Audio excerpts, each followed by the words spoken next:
We are going to have a conversation this afternoon about the global media industry.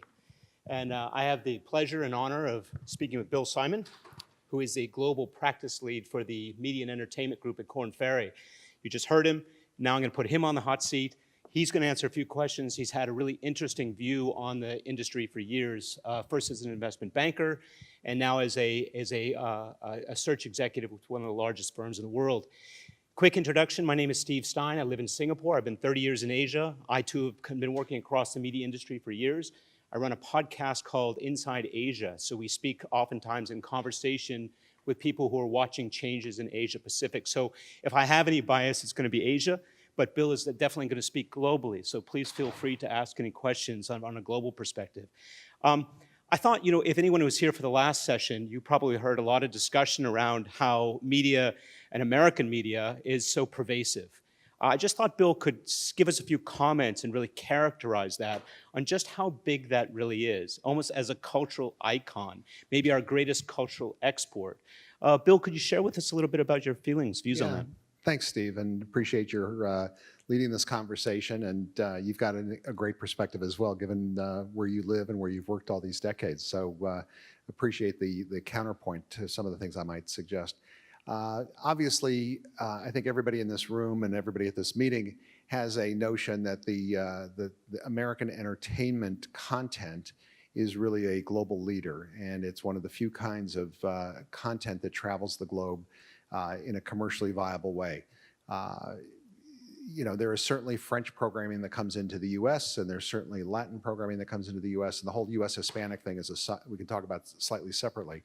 But American entertainment, American-produced entertainment, is the great global export of this country, of the U.S., and has been for 50 years or longer. And that goes back to music, and it goes to film, and it goes to television. At the same time, it's really interesting that the global television business especially is becoming much more international and much more global and much more, the arrows are going back and forth. And so you see Dutch formats coming to the US, you see Israeli formats coming to the US, you see US formats going around the world, which they have, but you see programming and content that's been created elsewhere in the world traveling to the US now in a much more meaningful way in the last 10 years. And that is a new phenomenon. That said, and I should have done it, but I didn't, I apologize. I didn't look up the research to say what the dollar export is on US content. But it is in the hundreds and hundreds of, tens of billions of dollars easily, and probably much more than that. We all know it to be film. We all know it to be now television. We all know it, of course, to be music. It's also in the electronic games business.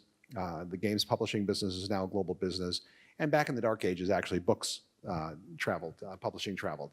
So it's a great American export. It's a great way to share our culture without being imperialistic about it. It's great entertainment, and some of it works, and unfortunately some of it doesn't work. So it's got to make sense for the audience in a given country. And so, somebody might say that probably the hardest thing to export in terms of video or film content is comedy, because what's funny here in the States is not necessarily funny in Singapore or in China or in India, but it might be also. And so that's the one that's a little bit trickier, I think. But the dramas and the thrillers and the reality shows where you have a lot of action and so on, those do travel extremely well. So there's an exponential growth in the types of media platforms and type of media products, as you're pointing out. It used to be choke points. It was about distribution into the theaters, and the studios owned that. There was really not much you could do to get around it, but of course, edge of the internet, streaming, everything else, and as you rightly point out, television formats, which are coming into play, are really democratizing or fragmenting what we see out there today. What kind of pressures does that put on U.S. media companies when they're trying to make a buck overseas? Well, anybody who works in a U.S. Content creation distribution company knows that the pressures are increasing by the day. There's competition from the other rights holders, the other creators and distributors. There are lots of different distribution platforms. Some of them are direct to consumer. Some of them are through other third parties and licensees and so on. The competition for eyeballs, though, is intense, and it's immense. And the ability to monetize and to make money is, while there's plenty more distribution platforms, it becomes increasingly challenging to make money. 10 years ago and 15 years ago, there was always the innovative talk of international co-production. That was the big wave. And that lasted, for 7 or 10 or 12 years, and then it became just part of the fabric. And by the way, the ownership of the companies all merged and got rolled up, and you see the Endemol Shines and companies like that and Fremantle that became bigger and bigger and bigger, and they were essentially buying from themselves. The competition to get revenue on a global basis is immense, and it gets more competitive, and it's harder. And then you also have the factor of companies like a Netflix, who were for the last 4 or 5 years buying everything and paying more than top dollar for it, and now they're coming back and saying, well, we're not going to do a second license, or we're only going to pay literally. And a friend of mine who's got a show on Netflix right now is talking about how he had a very successful first season with the show. I think they took 12 or 15 episodes at $600,000 an episode, and they came back wanting to renew at $200,000 an episode, even though the show performed. Because they could. Because they could. And so I don't know if anybody here is from Netflix. I guess I should be careful, but it is just an example of how fast changing the dynamics are, the economics are, the windows are, and the need to be as agile as possible and to figure out as many different kinds of ways of financing and co-financing the production, and then ultimately the distribution and licensing of the programming. There have been attempts to kind of break the hold that Hollywood has on this in terms of the film industry, and popping up around the world of a whole variety of interesting media hubs. Abu Dhabi made a play for it with their Abu Dhabi Media Zone, and we've seen the same thing. Obviously, Mumbai has always been a big filmmaking center. Singapore, now Beijing, the Chinese are big time into filmmaking and financing films, as I'm sure you've seen with some recent developments. How successful have those hubs been? And if so, what are they doing differently? And if not, why not? Well, I think that most of them have had some successes. Some of them specialize in animation, some do live action. Some of them are really just sort of offshore, economic incentivized places to do international films, whether they be American or European or what have you. Some of them are much more sort of local origination, local community based. So India creates a lot of the Bollywood kind of movies there, obviously. Huge center, but they're also trying to upgrade, quote, upgrade the creative side so that those films have a better chance of being licensed elsewhere in the world. It used to be that there was a very limited audience, meaning limited to the population of India, which is what, 1.5 billion people or something. So, but trying to create a much more international basis for it. The hubs, whether they be Abu Dhabi or Singapore or other places, they've had some successes, but they are also working on sort of global films and global film franchises. And so James Bond, film number 29 or whatever it's going to be, is being shot at Pinewood in the UK, but it's also going to have some of it shot probably, I don't know to be honest specifically, but parts of it will be shot in other places around the world and other studios around the world. So. Is that a cost deferring? I mean, New Zealand, I guess, was a big backdrop in the day for Lord of the Rings, and it's not that it's a new thing, but increasingly you see people going outside the U.S. or to the other zones. There's tax incentives, even state by state, I think. But since we are speaking internationally, what are some of those emerging markets, and how are they marketing and presenting themselves to the studios? It is all about economics. It is all about the numbers. It is all about the financing. It is all about the whether they be tax incentives or rebates or whatever they're called. And the studio companies here in the States will negotiate with whatever the authority is in Ireland or in Abu Dhabi to negotiate what they think is the best deal that they can get. Also, but within the confines of what the picture or what the production is about. You can't go to Ireland if you're going to shoot a desert scene, and you can't go to Abu Dhabi to shoot something that has a rainforest. So there are some sort of physical and logistical limitations. But putting that aside, it is about negotiation. And the same thing, to your point, it's well made. I was going to add to it, in the U.S., state by state, everybody from Florida to Louisiana to Maryland to New York State to California to New Mexico to Nevada and so on. I mean, every state, I don't know about every state, many of the states in the U.S. have worked, and state of Georgia, a very big and aggressive program. California passed a bill to provide X amount of dollars for tax incentives for California-based productions. They blew through the money within 4 or 5 months of the fiscal year, right? So there's an incredible appetite on the part of producers to try and get their discounts. There's an incredible competition between the state of California, let's say, and the state of New York. Not to mention, should we go to Ireland or should we take this production somewhere else around the world? But it does keep the lawyers and the MBAs and the strat planning people really, really busy. And it's something that keeps changing and evolving. And what they find is in Louisiana, for example, they need to create an infrastructure of below the line people who can help on the productions, who could be part of the productions. They didn't have that 10 years ago. Today they have it because they've got NCIS and something else down there. But the same thing holds true in India, in Mumbai, and studios there, or in the Dominican Republic. There's another one there. So it's something that governments try to do very, very aggressively in the thought that it also helps brand their country or their facilities. It's an employment generator, but it's subsidized by tax savings or incentives or rebates or whatever the structure is. But it's an economic development as well as a marketing, branding, and tourism opportunity. So media, high-risk business, managing the costs, but also driving the revenues. Because this is about the media industry going global, let's talk about some of the challenges U.S.-based media companies have had overseas. We alluded before to the way that they had those chokeholds before. In 1990, I was there at the launch of AsiaSat. Right. When I was actually in Sichuan province with Richard Lee and the others who were getting ready to kind of make this whole thing fly.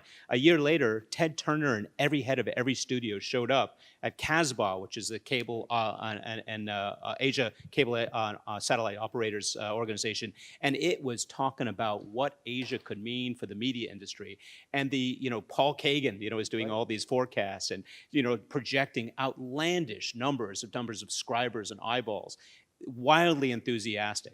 Flash forward 25 years, and you're looking at a situation where basically distribution is what they do in Asia. These studios are looking for ways of getting their films into cinema and onto television, and then you've got competing platforms. And if you have a Netflix Asia versus a Netflix US, you get a whole different catalog and library because of licensing commitments. And slowly by slowly, the media companies are really scrambling to try to monetize this. Disney, I think, has done a good job on merchandising and theme parks and others. So this is a long-winded way of asking you how and what are the media companies doing in order to identify new streams of revenue in this high-tech era? It's a great question, and it's one that's really important and urgent to the media companies based here, especially the big ones. And really what they're doing is they're creating outposts in the local regions, in the local cities around the world. They are partnering with either small, sometimes large companies. They're partnering. It happens. I mean, Turner did a lot of that actually in Russia and in Singapore over the years. They partner and then they eventually buy out their partner or ultimately get thrown out of the country and then have to sell their business. Gets confiscated. That strategy. Yeah, there's that strategy too. Yeah. But typically it's set up as a joint venture. Or some kind of partnership so that they can get into the country. China's particularly complicated. I'm not an expert on China, but obviously we've all read the stories many times about you have to have a Chinese partner. You can't be a majority owner, but you can provide the content. They have a certain number of slots for American films and so on. And if you have the right partner, presumably you can do a little bit better. And until the government then changes its mind and then throws everybody out or makes some autocratic decision. It's generally perceive that having a local partner is the way to go, to understand the culture, to understand the politics, to understand the secret handshakes in terms of getting government approvals, as well as some financial participation as well, offsetting some of the financial liabilities. How do they do that? I mean, obviously, big countries like China, with ambitions to get into film, are now entering in, and they want to participate in the big brands, the big directors, the big houses, the big studios.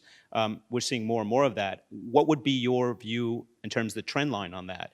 And behind China, who else is coming into this, and what can we anticipate next 3 to 5 years? Yeah, 3 to 5 years is in this world, I think, is a long time out. 5 years especially. 3 years is probably doable. I think most of the companies now that are looking at strategy and doing their business plans and their business development plans, sort of the 1 to 3 year thing is probably as far as you go. Although the Walt Disney Company still does an annual 5-year plan.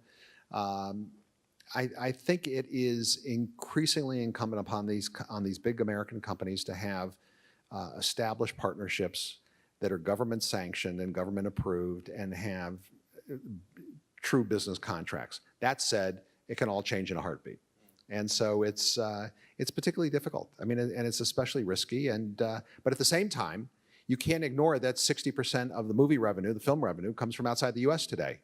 It used to be 40%, it used to be 30%, it used to be 28%. It's now more than half generally across the international box office is coming from outside the U.S. And China has had the biggest increases. They've been building theaters like crazy, and they've got a population that now has money and opportunity to go see films in a pleasant way, and they have the money to do it. Of course, they restrict the number of foreign films that can be shown in China, which is an issue and feeds into the whole trade discussion we had earlier this morning, and I think they're trying to crack that. Media means so much more than films and television now. It's now, and I think you had noted before, games and some of the online games. Tencent has become a powerhouse, and I don't know if all of you know or don't know, but China-based company that's just on fire. Delivered all kinds of world-class games. I think it's now in the top 10 technology companies in the world, along with Alibaba and others. Again, apologies for the Asia-Pacific, leaning, but I think there is a lot of activity coming out of Asia. What are your thoughts about that? And do the studios see that as an opportunity to generate future revenue by leveraging off the kinds of films they're producing today? It's a very tricky and highly nuanced decision and strategy. On the one hand, they need the Tencent or the Alibaba and so on. And on the other hand, they're afraid they're going to steal their business. And so it's particularly sensitive, it's particularly complex, and it's one that I think keeps changing. And so I don't think there's a really good, simple answer for it. I think it evolves over time. I think it's having some successes together.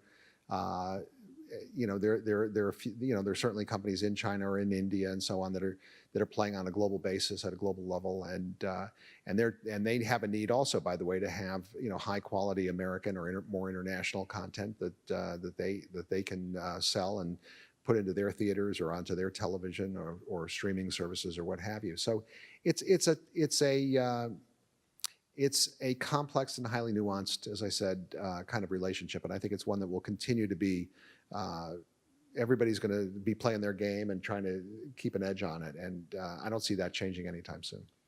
Bill, last question, then I want to open it up to the audience. But we talked a lot about the outbound and just reference with Tencent, maybe some of the inbound. They become a global player in this space in their own right.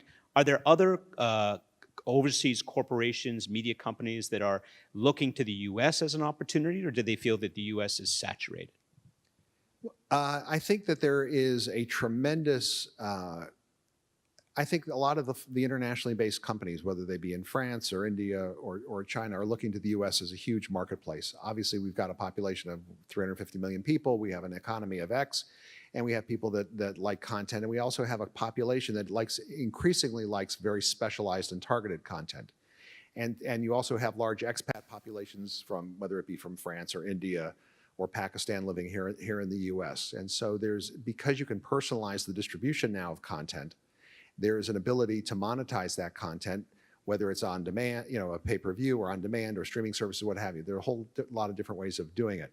And so I think that the media companies from around the world continue to look at the U.S. as a great source of new revenue, as a great way to stay in touch with their expats, and also as a way to spread their culture around the world, because the world is becoming much more, if you will, integrated in the sense of the sharing of content, the sharing of experience on a global basis.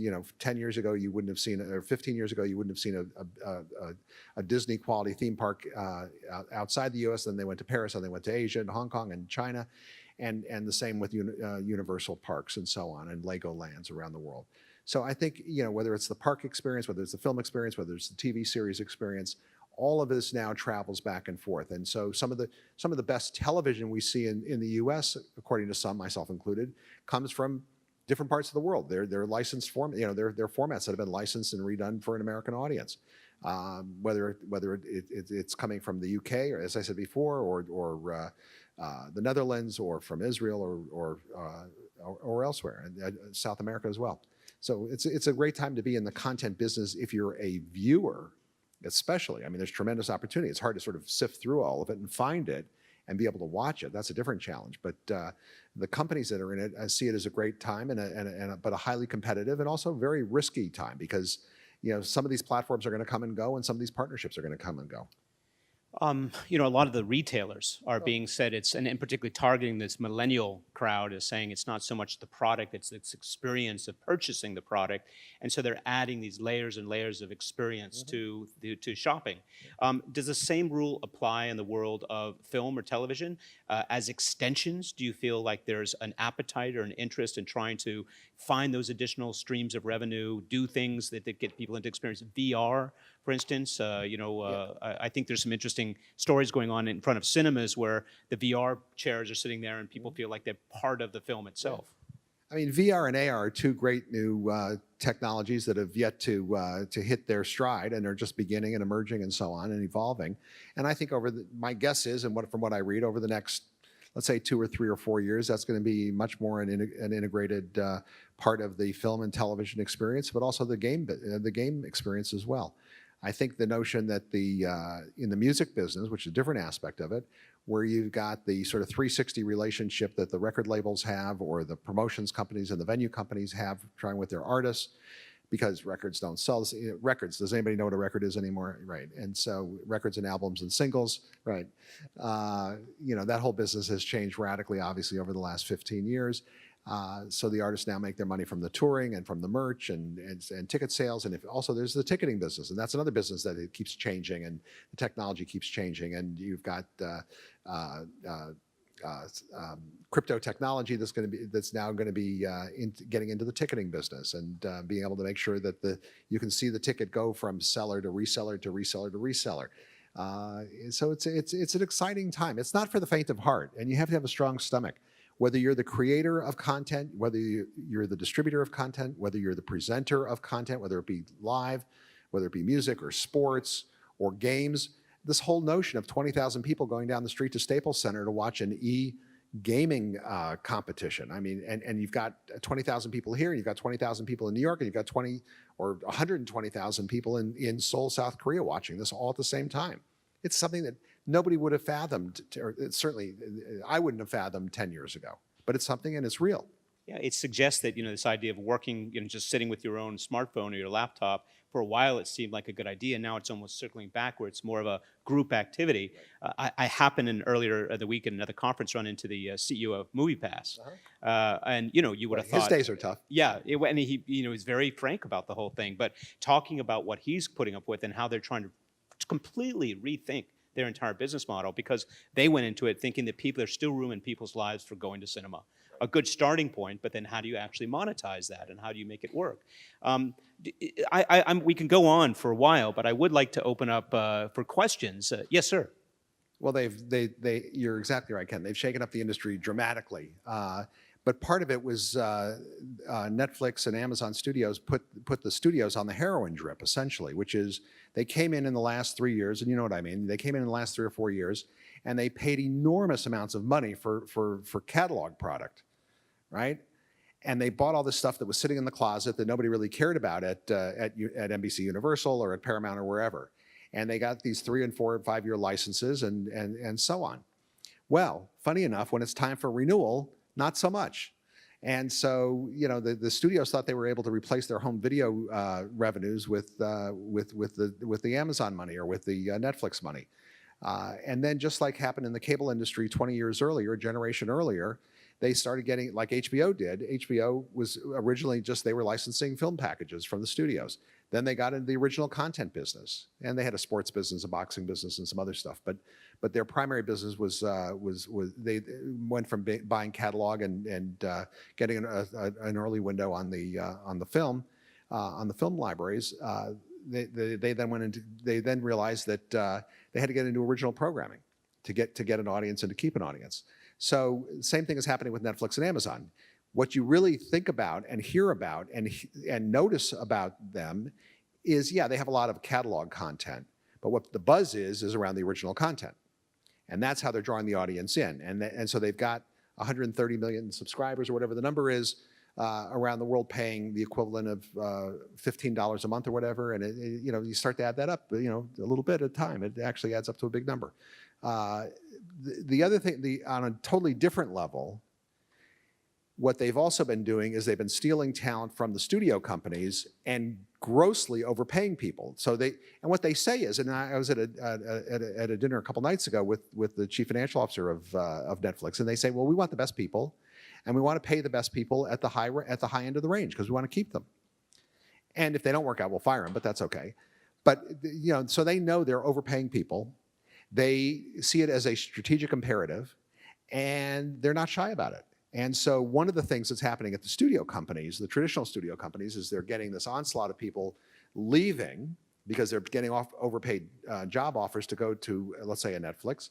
And so it screws up the business that they've been running with the people that have been running. Now, the dirty little secret is, in my opinion, is we're going to see a lot of those people not succeed in the Netflix kind of environment. Because the cultural contrast between a Netflix and a Paramount or Warner Brothers or whomever is dramatic. And so just because somebody's been successful at a Warner Brothers does not mean that he or she can necessarily be similarly successful or more successful at a Netflix or an Amazon or somewhere else like that. So I think there's going to be this. So we went from the overpaying for catalog, then going into direct competition with original content, then taking traditional executives and moving them over, and then trying to run a successful business that's growing faster and faster and faster, and requiring executives who are going to be much more agile and much more willing to change and adapt to a changing environment than the traditional studio people. And at the same time, you have a big institution like a studio. So what were the studio companies founded on? You touched on it a few minutes ago. Studio companies have been around for 100 years. What were they? They were a bank, they wrote checks, and they were distribution. You could carry the film out to the theater in Des Moines, and somebody else would take to the theater in Austin, Texas, or whatever. So they were the distribution. Well, distribution now is ubiquitous, and it's electronic and it's digital, and let's presume it gets watermarked and it's protected and all of that.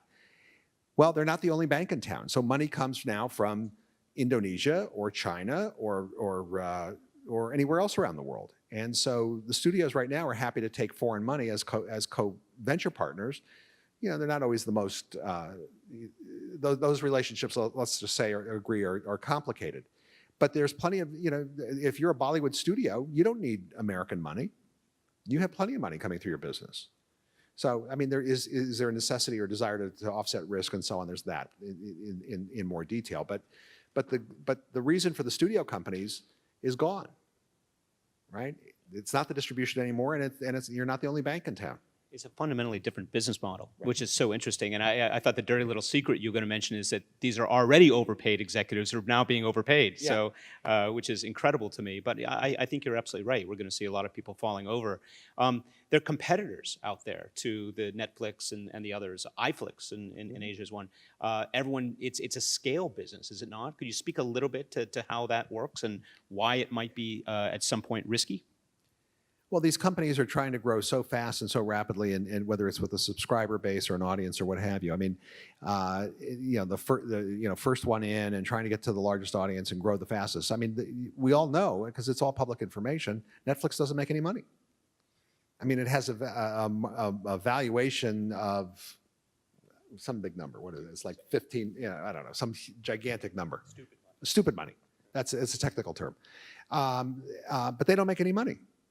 I mean, it's astonishing. So the measurement and the evaluation and the valuations of companies that we look at who are new to this space are far outpacing the demonstrable success. Now, at a certain point, when Netflix presumably gets to, let's say, 150 million subscribers or 200 million subscribers around the world, which is not unheard of. I mean, it is feasible because you have growing middle classes in places like China and India and so on. Will they start to make money and will they raise prices again and blah, blah, blah? Yeah, absolutely. But right now they're putting the ultimate consumer on those heroin drips. And so they're willing to overpay the executives. They're willing to overpay for the content. And they're just trying to lock down as much of the content and the audience as possible. Well, that's kind of what I was alluding to before. You know, in the days of cable and satellite television, pay TV, the whole idea was, you know, we bring this great international content, and it started out about 80% was international, 20% local. Well, what would you imagine? 15 years later, local tastes and preferences, and now it's about the opposite. 80% is local and 20%. I guess the question is, are these guys not paying attention to history? And could it be a situation where they keep feeding it out to the public, but then in the meantime, you've got these ground up kind of startups or competitors, alternatives, substitutes coming into the market who could ultimately undermine the revenue projections of groups like this? Well, I think you're absolutely right. I think that a lot of people don't study history and don't remember history. And I think a lot of the folks running, particularly the American sort of mainstream traditional studio companies and big network, cable, satellite, broadcast network companies, you know, you've got people running those businesses that have been in those jobs for, you know, 8 or 15 or 20 years. And, you know, they're trying to get through, you know, one last contract or last 4 years or whatever. And so they're not willing, generally speaking, they're not willing to take the chances, let alone learn what these new business models are. There are glimmers of it and some positive things that are happening. And Bob Iger at Disney has been doing some interesting things in the streaming world and so on. But by and large, if you look at most of the rest of the companies, there's a lot less of it, or they're doing it a lot later to the party. And so I think it's going to be a challenge. And I think that there are plenty of international competitors that are going to have a lot of success, and they will deserve to have it. Other questions from the audience?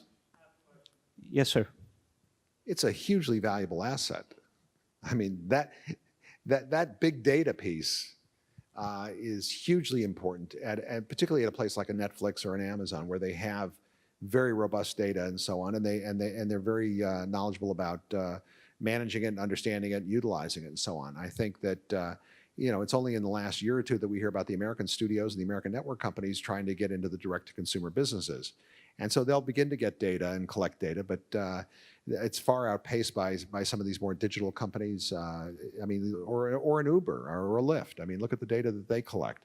You look at an open table in the restaurant reservation business. I mean, you can go across lots, and then look toward medicine and medical care and insurance and so on. You look across all these industry sectors, and the amount of data that's the data analytics business, I think, is something that's just booming. And if you want to start a career today, big data analytics, user experience, those are areas of growth. We did an episode recently about the future of advertising, and $150 billion goes into to Facebook and Google for those impressions. And the question's coming up, well, Amazon's a distant third, but it's coming because of the data and because of the transaction information. Well, Netflix is another form of e-commerce for media, and you're absolutely right. And what they're doing with it is actually a bit of a mystery because Right. you don't hear much about it. But rest assured, they're doing something with it, and they're going to utilize it. Right.